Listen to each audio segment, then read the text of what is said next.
Mr. McCain. What's happening? Hey, what's up? Is it better if I wear my headphones?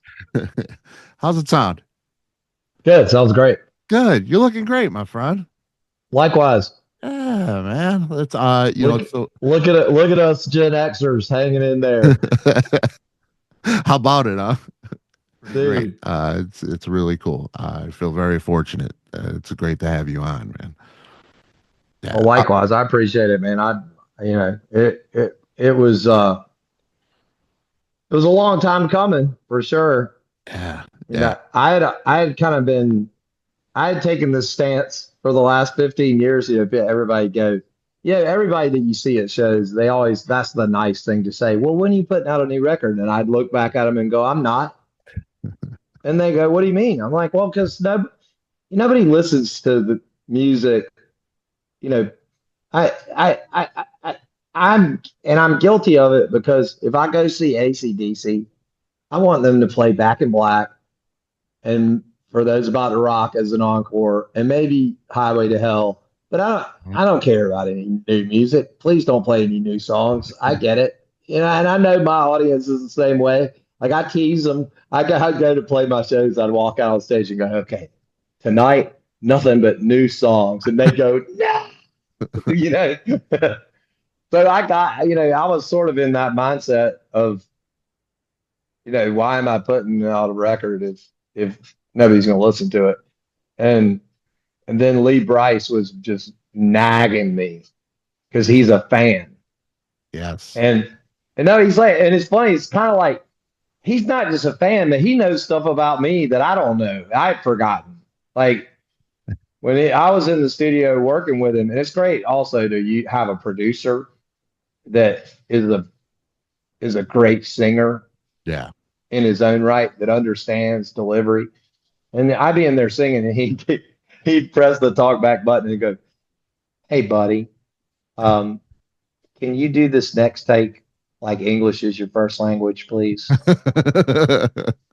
Yeah. Or he'd go, do that thing you do. And then I go, "What are you talking about?" And then he'd sing something that I did 25 years ago, and then I go, "Oh yeah, that." And it was an incredible experience because he he was probably a better curator of me than I was. Yeah. See, that is awesome, man. That is cool. And he's such a force. I mean, a great songwriter, great singer, just and His producer. studio chops are insane. Like, and I'm fairly competitive, but we got in the studio and he would come up with an idea. And in my mind, I'm like, that's not going to work. Right. And after I was wrong about 1,000 times, I was like, all right, I'm just going to shut up and just do whatever Lee and Jared want to do because they live in the studio. The dynamic in the studio has changed so much from when I was making records, and the ability to edit is endless. Yeah. And now you don't finish records, you just stop. You just have to stop Yeah. because you can endlessly edit and rehang Hmm. ideas and completely change the feel of a production Well, without having to rehire all the musicians to come back in and do all this right. stuff. You can literally sit there and dress these songs up 1,000 different ways. And Yeah. the reason that this album finished was that my manager threatened physical violence backstage in Nashville.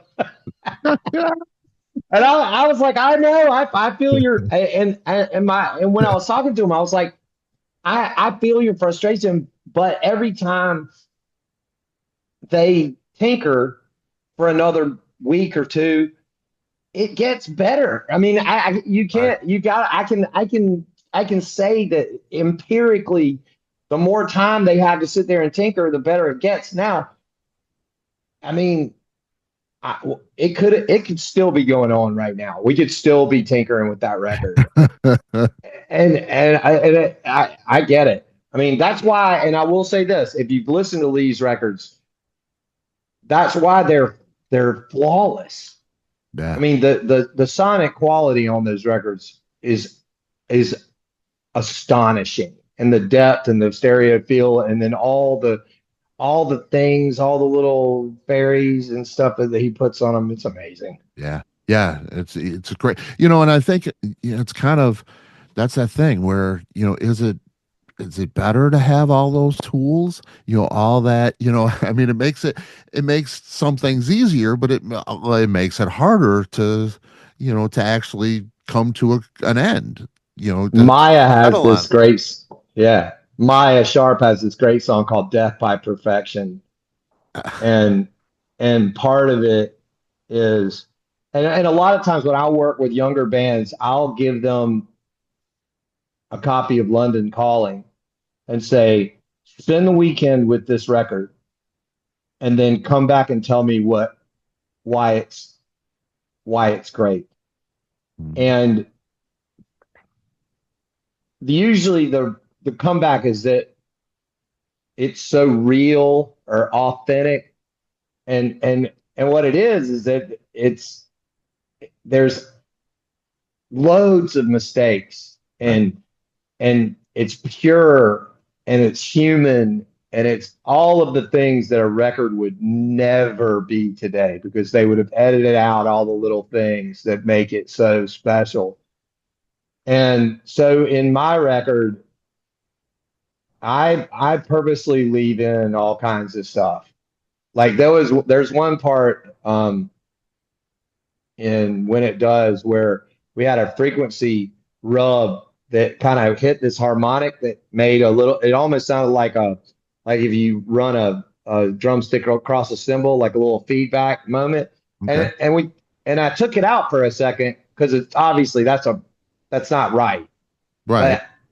But but once I took it out, it took the tension away, Yeah. because that thing that happened made you go, what was that? Mhm. And it coincided with a lyric that you should feel that way about. And I was like, wait, we got to put that back in. I know it's wrong. And then we had to have this conversation of, yeah, it is technically wrong, but it's not. So put it back in, leave it, you know. And there's like some, the way I sing, I always swing up to notes. And there was a couple of notes where I didn't quite swing all the way up. And I'm like, please don't fix that. Like, It- because it adds tension, it adds yeah, reality to, and I think that's what's compelling.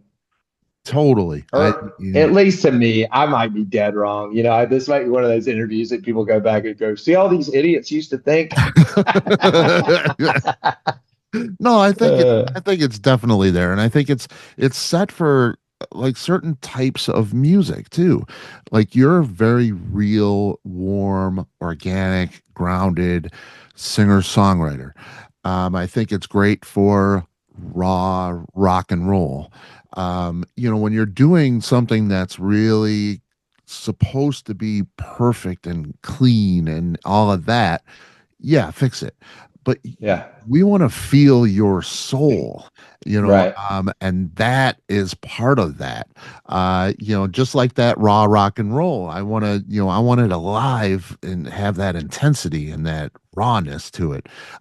So yeah, I mean, for what you do, it is so real, and yeah, it's very much appreciated to leave that in for sure. And a lot of what, like, when I'm making records, a lot of what's driving the decisions is, can I reproduce this live? Yeah. And that was one of the reasons. Like, I worked with David Foster and did some, like, sang for some soundtrack stuff, Mhm. um and Diane Warren had told Diane Diane told David that I didn't like his productions, and that's not what I said at all. And David goes, "Oh, Diane says you don't like the way I produce." And I was like, "David, that's not what I said at all. What I said was I could never reproduce what you do live Right. without just playing the tracks, which I'm not going to do." And I was like, "Your productions are so massive. Like, I'd have to have 30 pieces in my band to even approach it." Right. And so like no, that's what I said. I mean, I love your production. It's just it's astonishing. It's Oh, beautiful. It's just an impossible thing to reproduce in a live setting. And that's the thing when we're making records, we go, okay, well, how are we going to be able to play this? Because right. I plan on it. Yeah, Well, and I know you love the live setting, man. You are a live artist more than a studio artist. 100%. Yeah, yeah. And that again is a very real thing. And I have a great story of that too. We went to see you at Red Rocks, my daughter, and I had taken her to see Gordon Lightfoot before that. Because everybody should see Gordon Lightfoot, right? And they were very versed musically. I've taken them to all kinds of shows, so they could handle that. Well, Gordon was at kind of at the end of his road, and it wasn't great. It wasn't a great performance. And my daughter, probably 11 at the time, comes out of it, and I said, "What'd you think, Bridge?" And she says, "What was that, Dad? He wasn't very good." And I said, "No, he wasn't. But in later years, you're going to realize you were in the same room with Gordon Lightfoot." So we're going to Red Rocks, and at the time, I didn't really care who was playing. I wanted to show them the venue and see some music on a Colorado vacation. Well, it turns out you're playing with Ario Speedwagon and Pat And Benatar. Pat Benatar. Yeah, Yeah. yeah. And she knew Pat Benatar, so that's the Heartbreaker lady. Yeah. She's probably 14 at the time. Ario, she had seen a few times, and I said, Edwin McCain's going to be there. And she's like, I don't know. I don't think I know who that is. And I said, well, you probably know I'll be. Everybody knows that one. And this was my mistake. I said, he's kind of a modern day Gordon Lightfoot. And her face was like, I don't want to see an old guy on a stool. I said, no, Reg, not an old guy on a stool. Maybe a young guy on a stool. But I said, you're going to love it, Bridge. Don't worry about it. We get to the show and you open up, you tell a story, and you play Walk With You. Um, and I look over, and I can remember this like it was yesterday. She's enamored. I mean, she's frozen in time. She has no expression on her face. It's just, and I knew she was loving it. And I asked her after the set, and I said, "What'd you think, Bridge?" And she said, "I like him." And she loved your warmth, that That's right. grounded, organic feel. That was just you. It was a big living room at that point, and that's what your music is does to people. It really brings us closer to your core. And she told me recently, she said, what did she say? When I was sitting there, I said to myself, my 14-year-old self said, I'm going to dance with my daddy at my wedding to that song. I said, Well, do you have a pen handy? I do. Write this down. Okay. Uh, just write down for you, Dana Del Bosco. Dana, Dana Okay. Delbosco. For you, Dana Del Bosco. And then Vale Daily. Just put that in a Google search. I wrote an article for the Vale Daily about that show. And it it was paying tribute to a woman named Dana Del Bosco who was instrumental in keeping me on my journey. When I moved out to Vail, Colorado, when I was 21, I was sleeping in my car in the parking deck, and I was down to my last $50, and I was playing. All the local guys had regular gigs, and I was playing all of their off nights, and I couldn't find a place to live, and I was struggling, and I tearfully, Dana was a big agent in Vale. She booked all the people in Vale. And I tearfully told her, I was like, I can't go back to Greenville with my tail between my legs. I have to find a gig. and she took me over to this place and got me a gig, and then she got me the opening slot for REO Speedwagon that year at the Dobson Ice Arena. She was just one of those people that was just, you know, one of the great ones. But I wrote an article in tribute to her for about that gig, and your daughter might Oh, find it interesting. oh, that's And it that gig was like a full circle moment for me because I had always wanted to play Red Rocks, and I didn't think that was ever even going to happen. Because we just never got that big.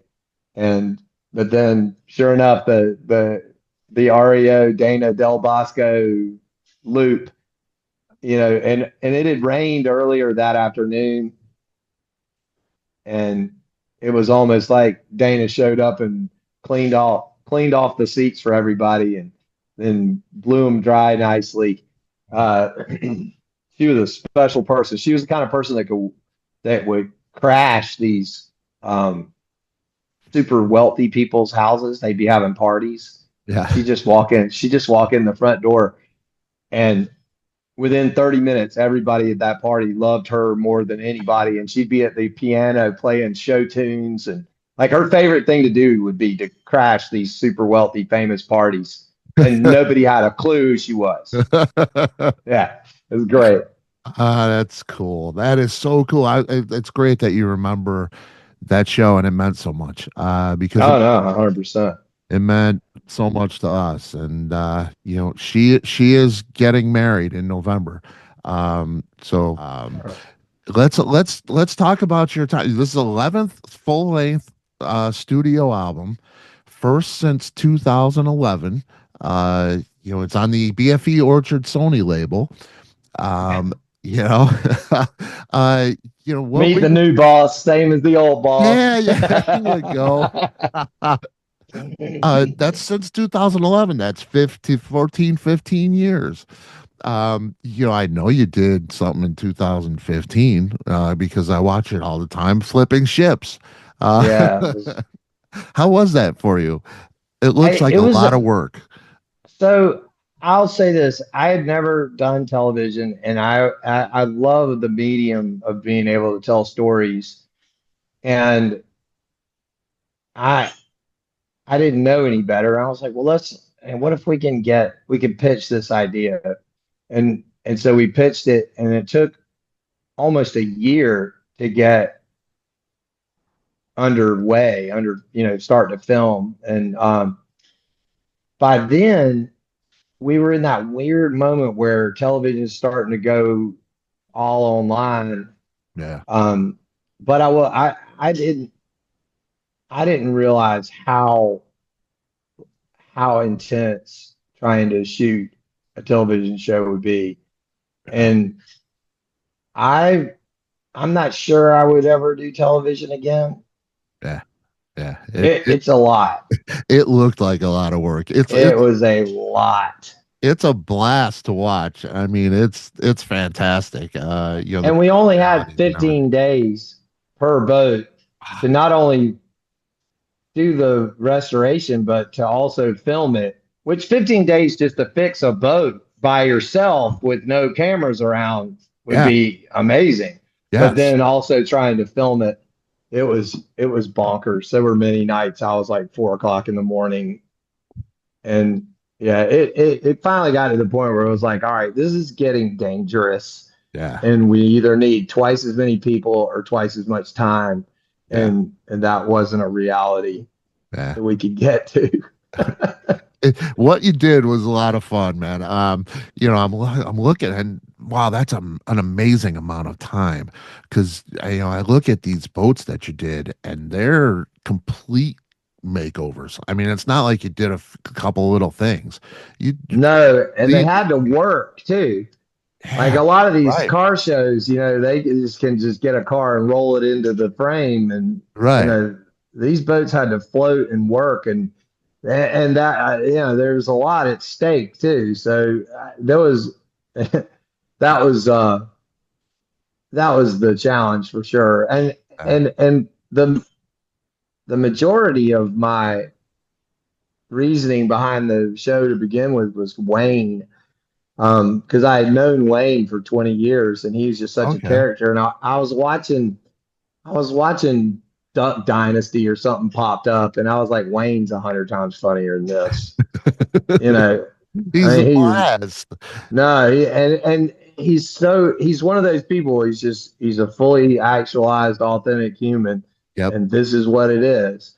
And but I think what I never got to be able to tell the whole story about him because he was born with spina bifida, and you never knew that. Like Yeah. his, his right arm was almost unusable, but you couldn't tell that by the show. He figured out how Oh, to wow. work around life, and so and then when he was growing up in Pumpkin Town, South Carolina, kids with disabilities were just ignored, discarded, Right. and what Wayne wasn't going out like that, and he just made a decision to be this outsized personality and demand to be seen and heard. And I think what that for me, that story is is an important one to tell because he has this sort of outer bluster, but inside he's kind and gentle and sweet and like the little girl that's in a wheelchair down the street that doesn't have any friends. Well, Wayne's her friend. Right. Or the young couple that runs out of money and needs their car fixed. Wayne lets them stay with them and he fixes their truck until they get on their feet. Like that's the kind of dude. And I think there are a lot of people like that out in the world and that people overlook. And Yeah. I was hoping to get to that part of the story in season 2 that we never got to. Right. But that was my reasoning for doing that show. I wanted to tell the Wayne story. Oh, man. Um, Yeah. but it was fun. I'm glad I did it. I learned a lot. I learned how good I have it in the music business. Yeah. Yeah. You don't have to do television. Well, that's always good. Oh, Wow. Your TikTok show should be your TikTok alone should be a TV show. yeah, we have a pretty good time with that. Tiller's fantastic, man. What a sweet girl. She's just sweet and sassy. I got one of those for sure. You know what I'm dealing with. Oh yeah. I gotta ask you how many gallons you put in Queenie, man. At that video, you're at 144 gallons. So people realize this is part of the tour. Like when you get in a bus and there's a tour, when you stop at a gas station, you're putting in 144 plus gallons in that thing. So 200, Oh my. that tank holds 200. Um, you know, and it gets somewhere between 6 and 8 miles to the gallon. Oh, And it's still the most efficient way to move a band around the country to play gigs. Now, obviously, I had that bus. I was leasing that bus way back in the day in 1999 when it was new. And then as the years went on, I kept realizing I was like, man, the guy that owns these buses is taking all the money home from the tours. And I'm going to need to own a bus and know how to keep it running if I want to be able to keep doing this and keep my same band and crew. right. And it's very likely I'm going to need to drive too. So um, I got to be friends with Mike Slarv that used to own Four Seasons, and I bought a bus from him, and then we became friends. And he started wholesaling me buses if they had if they had a bus that got totaled. Like my bus, Queenie was totaled out and had been in kind of a little fire. So Okay. I got that bus for $50,000 and I spent probably about 20 grand fixing it back up. And, you That's know, it's a beautiful you know, bus. it's great I mean, Yeah. it's fantastic. It's nice. All the air conditioners work. It's comfortable and clean and nice. And it's not fancy and it doesn't have all the bells and whistles, but I tell you, it does the job and it makes us money because we're not spending $2,000 a day leasing buses. Yeah. And you know, Hotel. I mean, you yeah, get, and it's great, man. I recommend it to all the younger artists. I'm like, listen, if you're at all good at driving and you can turn a wrench a little bit, Right. get a bus. Just find a bus, you know, make friends with a diesel mechanic, Yep. find a bus, and you can do it because I don't know what these kids are. I mean, it's got to be so hard for them Yeah. out there in the van and trailer land. Oh yeah. Yeah. It's it's old school, man. And that's, that's the stuff that the fans don't really think about is all those little things that go into the putting a tour together. Yeah. Going from place to place. You don't And just I've been appear. pretty Yeah, and I've been trying to be pretty transparent about what the business looks like for me. And Yeah. like some of the creators on TikTok, um, there's a guy, Adam Johnson, that I follow. He has a pretty brisk like cover band solo business, and he's real transparent about what it takes for him to do his gigs. And I think it's important for people to understand what it really is, because the kids that are starting out need this information Yep. to to know. I mean, it's more than just I want to do this. It's like, well, how? Right. And I know for me, when I first started, I used to hang out at the clubs that had bands. I would always show up there around 4 o'clock at load in time and help the bands load in, just so I could be around guys in traveling bands to kind of learn what it is and what I need to do. Yeah. And they would, it's funny too, because you get you get harassed mercilessly for being the guy that's just willing to show up and help for no reason.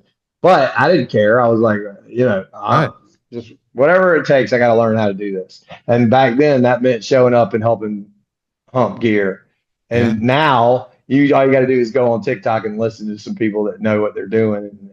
Yeah. And there's a gig for everybody. That's the other thing I say all the time, is that it's not impossible. The pinnacle of your dreams might be impossible, but finding a working relationship with music is not impossible. Yeah. Yeah. Yeah. It's not. There's places for everybody. Yeah. Yeah. Yeah. Yeah. It may not be what you're like you say, what your dream is, but you can make a living. You 100% can. Yeah. Yeah. It's Yeah, and but it's a matter of gauging your expectations too.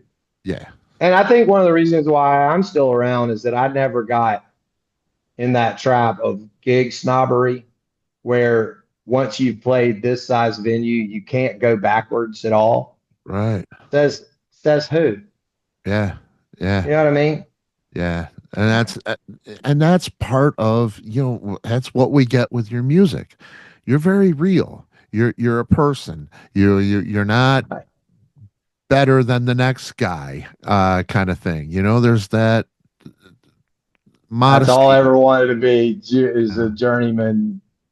I always looked up to Warren Haynes and Jimmy Herring and O'Teal, and obviously they're on a different plateau, but they have, like, Jimmy Herring could strut around in the knowledge that he's one of the greatest guitar players that's ever walked on this planet, Uh, but he doesn't. But he doesn't. right. He'd Right. rather talk about fishing. You know what I mean? And like, Right. after being with him and being around him, it just removed any of that, right? And Derek Trucks is the same way. I mean, like these guys Yeah. could walk around, and rightfully so. Like you know, Right. and I was 18. I played a gig with BB King, and he sat on his bus and met people three at a time till 5 o'clock in the morning. Till everybody that wanted to meet him got to meet him. And I was like, well, if BB King isn't taking a pass, then nobody gets to. Right. Right.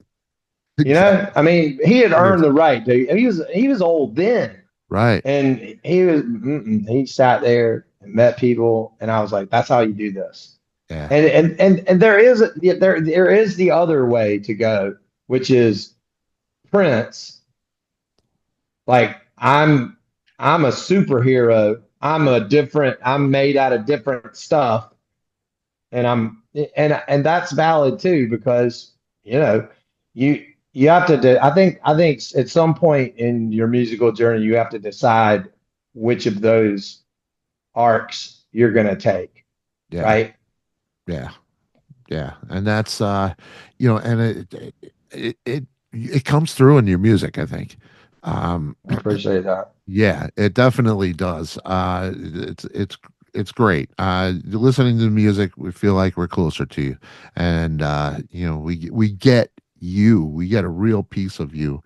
Um Now I know you did No Reason with Sony, which Yeah, I is love it. really really cool. But other than that, there wasn't a whole lot of music from you for the past 15 years. Uh, Not released to the public, but I wrote songs and sent them to okay, people. okay, yeah, that's what I was Yeah. going to ask you. Is how active were you? And these songs on Lucky, were these songs written over that time, or are they a little more recent? Some of them were, and uh, so just because I'm in the middle path, I had a lot of songs that sort of reflected that, and they were. I when I arrived in the studio, I was like, I have a giant pile of sad songs here because I was writing songs for people that had experienced like some kind of loss in their life, and I'd write a song and I'd send it to them, and I didn't have any plans to release these things into the public eye. And so it was a lot of songs about death. And I was like, holy crap, I cannot just release an album full of sad songs. And so I took the songs that I felt would work. And then I interspersed it with, I called Matt Ramsey. I was like, do you have a happy song I can borrow? Because I'm all out over here. And so that was where Lucky came from. And then um, uh, I had always loved that song Salt that Philip Lamons wrote years and years ago, and I always felt like I could do an interpretation of that song that would make it my own. And so, and for me, part of it was I don't know, years ago, I kind of just stopped being precious about every song on a record has to be mine. Yeah. And really, what they have to be is great. And if I love the song, it doesn't matter if I wrote it or not. And and I just kind of put that to bed. And when we heard When It Does, I was like, that's a pretty decent song because I thought it was a boy girl song. Okay. But then you get to the bridge and you realize this is not a boy girl song. This is a parent song. All right. And then everything changed. And I was like, yeah, because that's where I'm at. Yeah. And it made sense. You But know, yeah, I thought about that, and that's might be my favorite song on the record. And I thought to myself, if you had to pick one song to like represent who you are and what you do as a musician, out of your catalog, what would that be? And I thought to myself, When It Does really sums up your what you are in essence. For me, how I view you and your music, it really has all those great parts to it, lyrically and sonically. What is there something that you might pick that kind of sums it I all up? agree. I agree with you about When It Does. But the sleeper for me for this record is Cool Miles. Yeah, that's And that's the true story about me and my sax player, Craig. We've been together for 35 years. And our introduction, I knew his sister. I was living in Hilton Head playing gigs there. And he was playing at the Greenbrier, and he got hired to be the musical director for a band called the Truly Dangerous Swamp Band. And he left his job at the Greenbrier and drove to Hilton Head. And in the time it took him to drive from West Virginia to Hilton Head, that band broke up. And he landed in Hilton Head without a gig. And I knew his sister. His sister was like, "Hey, you should play with my brother." And I was like, that's weird. Saxophone and acoustic guitar, maybe that'll work. Yeah. And we met, and I met him, and it was kind of funny because obviously he he has a music degree, and then all of a sudden now his only prospect is some doofus that's playing at the Tiki Hut behind the Holiday Inn. And he had to make a choice right in that moment that he was going to play with my dumbass. And and and it because his initial offer was, okay, well, I'll play with you for the summer, but then I'm going to go back to law school. And I was like, all right, cool, whatever, you know.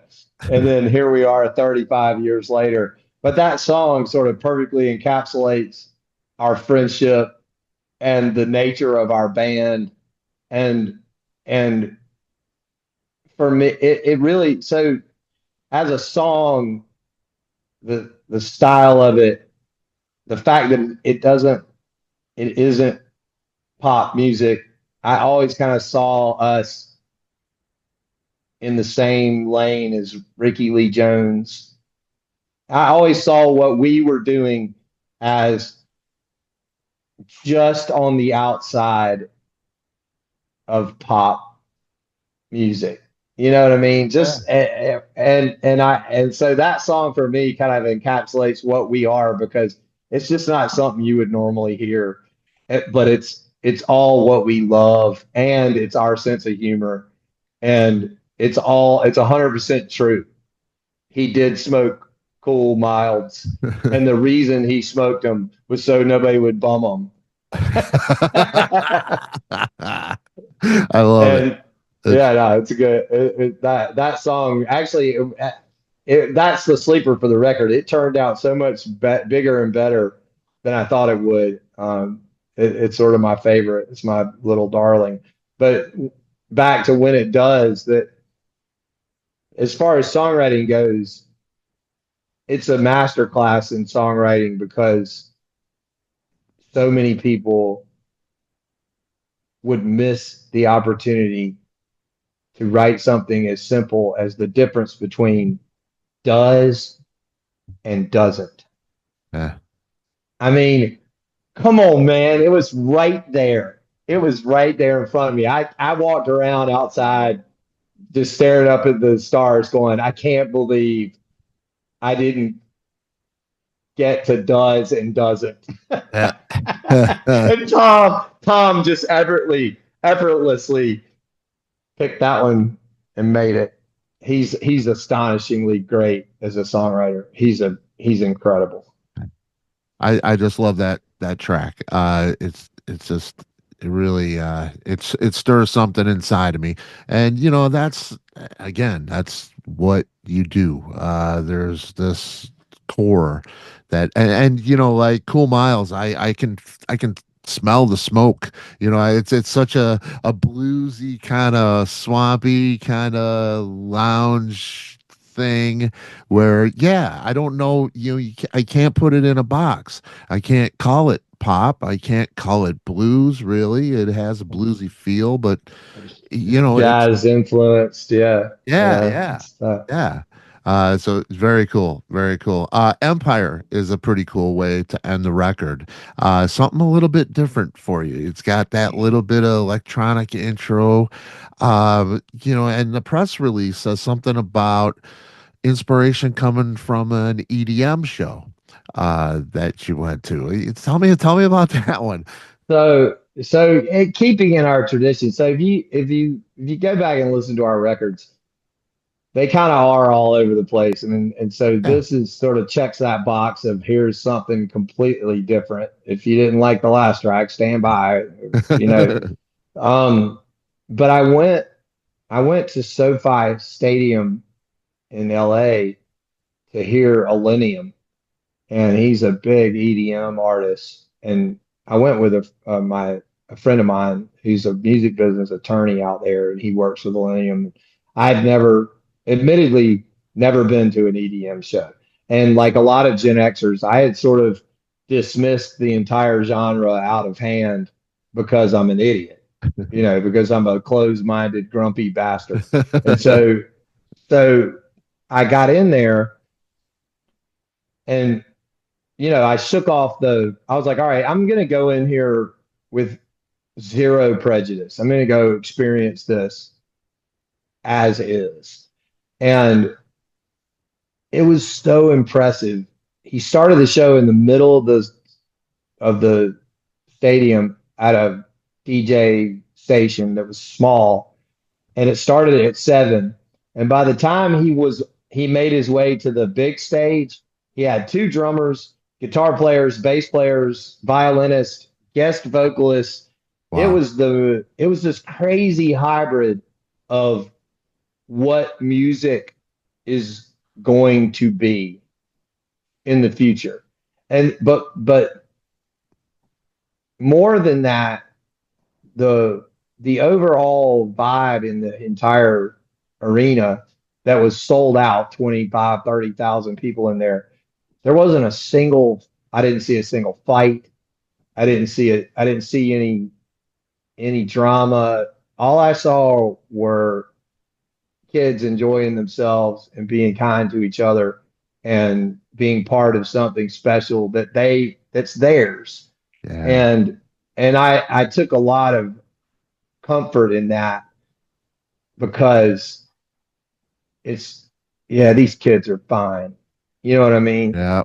Yeah. It's none of our business. And the whole line of these kids will burn it down is kind of a little bit of a tongue in cheek because I promise you every fire effect and every laser beam in Los Angeles County was in that building that night. Yeah. Like I've never seen so much. It was incredible. It was a spectacle. And That's cool. but again, I have to acknowledge the the greatness of what I witnessed. And that was it. I walked out of there and I don't know, I wrote that song down that night, the lyrics anyway. And so I was trying to figure out what time signature to put the song in. And I love that 6/8 thing.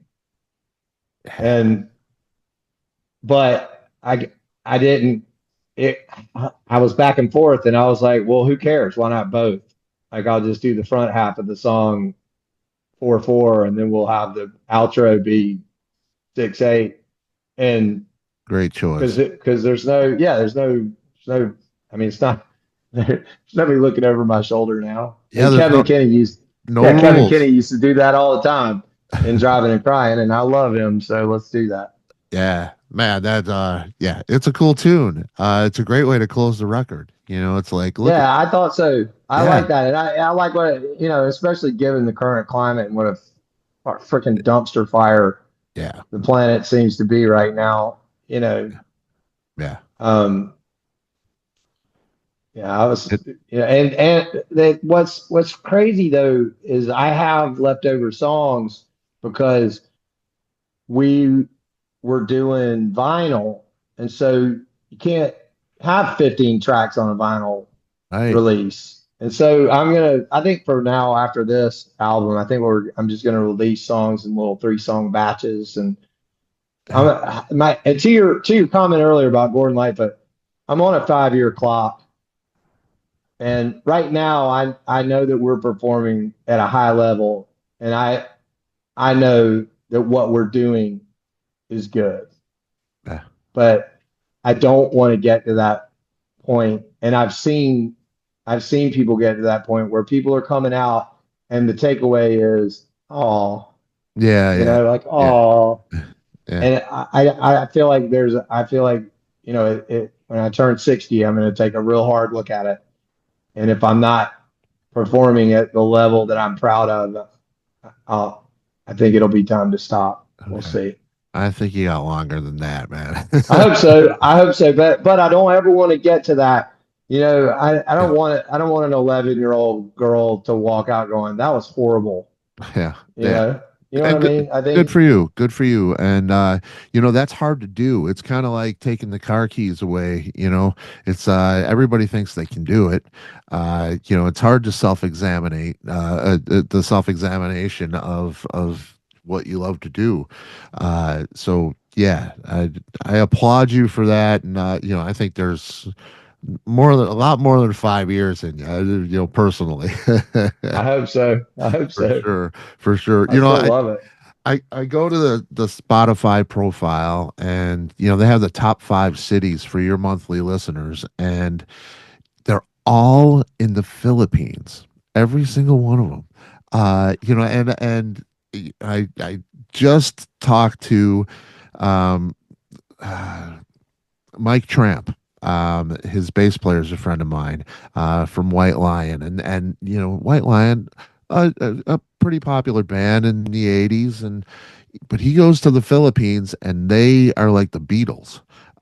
It's just what is it with the have you played the Philippines? Why is there that appeal? Why do you connect so well with the Filipino people, do you think? So there. First of all, it's a nation full of singers. Yeah, that's cool. Go to YouTube and type in Filipino karaoke, and then sit back and be amazed Wow. because there'll be some girl or some dude sitting in a dirt floor garage singing like you've never heard. Like it's unbelievable. That's where Arnel Pineda's from. Yeah, And they're yeah. just, it's a nation full of singers. They sing, they're unbelievable. So they all sing. So any songs that are fun to sing that they immediately gravitate towards. But the phenomenon with my song, and it's just I'll Be that they love. Okay. So many people sing that song at karaoke in the Philippines that the Filipinos jokingly refer to it as the national anthem. Wow. Wow. I have a text chain with me and the vice president of the Philippines because I have a video of her singing my song to Oh, me. Like there. So we did go over and play there, but here's the thing: I should have just played "I'll Be" 12 times in a row because they aren't really all that interested in any of the other music, and so it was sort of an awkward hour and 15 before I got to the song, and but we played in front of 20,000 people, and it's a thing. And I don't know, they're the nicest people on earth. And Teddy Roosevelt and Howard Taft, when Howard Taft lived over there, they still revere the Tafts. But Teddy Roosevelt staffed the entire White House with Filipinos, and for that reason. And honestly, that I couldn't, I can't say enough good things about them. I had a great time over there. I played 2 shows. I played in Cebu and played in Manila, and I would love to be over there and play more. But when once I got real busy being a dad, it's kind of hard to do the 18-hour plane ride to the Philippines for a 2 night stand. yeah. Yeah, Wow. but yeah, That is just incredible. And they love 80s music and 80s and 90s music. But yeah, I went over there. We played with Taylor Dane. wow. They love all that stuff. Any of the singers, like Yeah. any music that has singers, like White Lion's a great example. Great singer, Right. great Right. singers. Great, yeah, they love that. Oh man, that's so powerful. That's gotta be wow. I mean, and I'll be is I mean, it's a masterpiece. It's such a great song. But to go to another country, and it's just to have it that huge has to be I mean it Yeah, has to, especially 30 years later. that gives me chills, and I have nothing to do with the song. Right. You know No, it's crazy though. Yeah, that's the deal. That's the thing that's so um uh, that's what I mean. If, as far as things that I'm grateful for, it's just these songs take on a life of their own. But like for instance, "Walk with You" is Uh, another example. Like that song was never really wasn't ever released by a major label. It wasn't even. It was just right. it's just a song that we put out on a greatest hits record, and that song has been out there doing work for 15 years, and it's just kind of taken on its own life. And they do. That's one of the things that happens with songs. And so even songs that are deeper in your catalog are just out there, and they mean something to somebody, and they Oh, get shared and they get passed along, and that's sort of um, the legacy, I guess, that you walk away knowing that you did good by people, and that they'll be out there doing it. I You know, mean, those songs will be out there helping people through whatever it is they need to get through. yeah, yeah. That's I mean, so much power in what you do. That's you become the fabric of people's lives. And my daughter and I will be in the car, and she can't play it anymore because I can't. I just can't get through it. It's just the tears just roll, and I I'll tell you what, man. Usually like, when I play it live, I'll get choked up. And now what I do is I just get to that part that chokes me up, and I just think about how disgusting her room is right now, and I can stop myself from crying. I love it. I'll have to use that maybe. You can use that. You're welcome. Yeah. All these things you've done, and I mean, you do so much, and you've had a really great life in this business and everything else. Um, Something that you've always wanted to do, but haven't had the chance yet.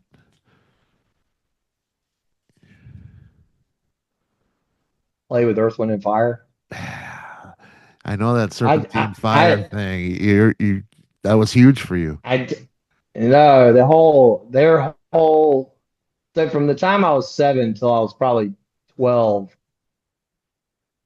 that was all I listened to. And Awesome. it was like my parents were like, it was easy to buy me a birthday present or Christmas present because all you had to do is just get me whatever Earth, Wind, and Fire record there was, or you Right. know, I was happy, and I'd sit there and listen to those records over and over and over again. I mean, I know every inch of All in All and Gratitude and Raise, and um, I think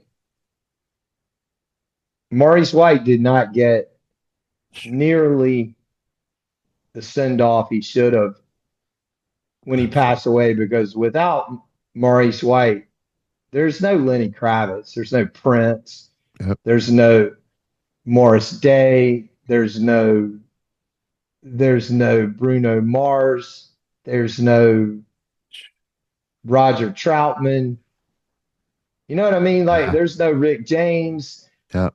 I feel like, and I'm sure I'll probably catch hell for saying any of those things, No, I agree. but he should have been honored in a larger way, because what Maurice did in assembling that group of musicians is soften the entire planet's view on each other. Like I feel like the message that he brought to the planet, and they were a planet-sized band. Oh yeah. They were a worldwide band. And Oh what yeah. they did, what he did by taking this Brazilian jazz and infusing it with this positivity and this love and acceptance and inclusion is, I don't think it's ever been duplicated Yeah. in music. I mean, I don't think what they managed to do and what they continue to do has ever been duplicated. But um, and especially at the time that they did it. That's the other part. We're Yeah. 1977. Right. Come on. Different. And Yeah. so they like Maurice White and what they did.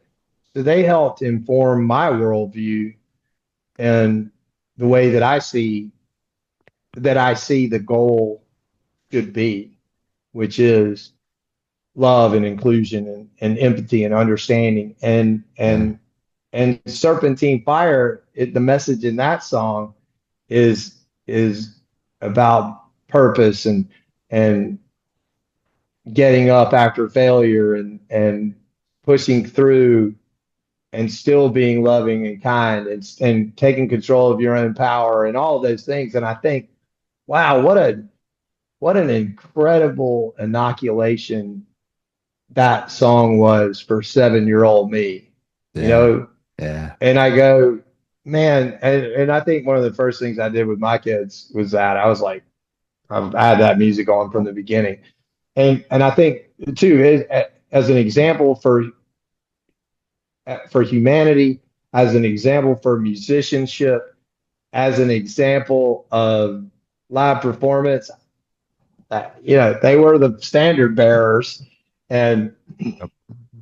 so when I have my secret dreams, like when I'm riding down the road, I secretly wish that one day I could sit in with that band but all the while I've turned down golf with Philip Bailey a couple of times. Really? Not Wow. not not by in not Philip didn't invite me. I have friends that know Philip that were like, you should come play golf with him. You'll love him. It'll be great. And Yeah. I say, I know that I would, but I would not be able to stop myself from being so obnoxious. And I Oh, know better. I have to stay away from that man. yeah. Because all I would do is talk to him about Earth, Wind, and Fire. And I promise you, the last thing in the world Philip Bailey wants to do for 4 hours on a golf course is to listen to me talk about how awesome he is.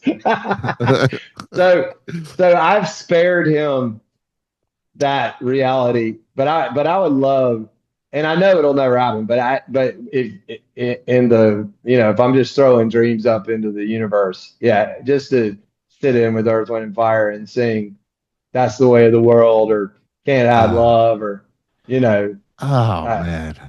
I That does. I it'd be that would be a final bucket list item, Yeah, man, that's a that's a bucket list item for me. Uh right? that would be so awesome. Yeah, you should go golfing one day for sure. We'll see. Yeah, yeah, it's cool. You're going to be doing 27 dates all over the U.S. with Train, from August 1st to September 17th. Anything, anything else on the agenda? Yeah, I mean, we're picking up like headlining dates as well and um, Awesome. lots of private events that pop up. I have all my music charted for symphony. So Oh, that's a awesome. lot of times, like for private events, like especially we're doing stuff for like Mercedes or BMW or some of the private events that have like, you know, that are black tie, we can bring in like quartets or Yeah. small string sections and really dress it up and make it fun and Wow. um, so a lot of that and I enjoy uh, doing those because they're unexpected um, and sometimes it can be a challenge just location wise, but it's always like that's fun for me to like all right figure out how we're going to make this work Yeah, and so that's yeah, cool. it's just it's a full schedule. Man, it's great. It's great to see you out there. It's great to see you working, doing the music. We missed you, man. We missed you. Well, and what's so funny is I've been the whole time I was sort of under the radar. I was still playing gigs. I had like all my little 500 seat rooms that I was playing, and I was back to being totally indie. And I did, I just, I didn't realize how MIA I appeared until I got on Yeah. TikTok in during the pandemic because I really didn't participate in social media. And so Right. it to the general public, I was in the witness protection program. And like Exactly. and it's been kind of fun for me because I didn't see myself that way, but now like the more I've kind of come out here, like people are like, "Oh, it's so good to have you back," and it's like, "Oh, cool, all right." Yeah. It is, man. That's man, and a lot of that's promotion.